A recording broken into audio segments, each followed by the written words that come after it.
আসসালামু আলাইকুম প্রিয় খামারি ভাইরা, আশা করি সবাই ভালো আছেন। আমি মোহাম্মদ সোলাইমান হোসেন। আমার ঠিকানা পাবনা জেলা ভাঙড়া থানা চৌবাড়িয়া হারোপাড়া গ্রাম। মূলত আমি জার্সি বকনা নিয়ে কাজ করি বাঘাবাড়ির মিলবেটা। আলহামদুলিল্লাহ আপনাদের মাঝে আরেকটি জার্সি বকনা নিয়ে আসলাম। এই বকনাটি বিক্রি করে দিলাম সিলেট মৌলভীবাজার। আলহামদুলিল্লাহ আমরা ডেলিভারি দিয়ে দিচ্ছি। দেখেন অরিজিনাল জার্সি কাকে বলে, একদম হাই কোয়ালিটি এ গ্রেডের জার্সি, আর উপরে জার্সি বকনা হয় না।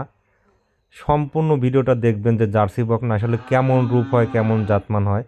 একদম মিস্টের, দেখেন মাথাটা কতটা উঁচা, ঘাটটা একদম লেবে, দেখেন ঘাটটা দেখেন একদম চিকন, এক বিন্দু নাভি কম্বল নেই।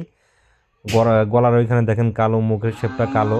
খুবই হাই পার্সেন্টের জার্সি, এখনও দাঁত হয় নাই। আলহামদুলিল্লাহ বিক্রি করে দিলাম। যিনি নিচে সবাই দোয়া করবেন যেন ভালো একটা গাভী তৈরি করতে পারে। তো আলহামদুলিল্লাহ যাদের এই ধরনের জার্সি বকনা প্রয়োজন, আমার স্ক্রিনে দেওয়া নাম্বার থাকবে, অবশ্যই যোগাযোগ করে আমার কাছ থেকে নিতে পারবেন। মাশাআল্লাহর মাথা শেপটা দেখেন কতটা সুন্দর। শীতের সময় আমরা দেখেন কীভাবে গরুরগুলো পাঠাই দিই, কম্বল দিয়ে আমরা পাঠাই দিচ্ছি যাতে গরুর ঠান্ডা না লাগে। সুন্দর পরিবেশ আমরা পাঠাই দিচ্ছি নিজ দায়িত্বে। খুবই সুন্দর, একদম হাই কোয়ালিটি। আর উপরে কখনো জার্সি বকনা হয় না। যারা নিতে চান এরকম বকনা যোগাযোগ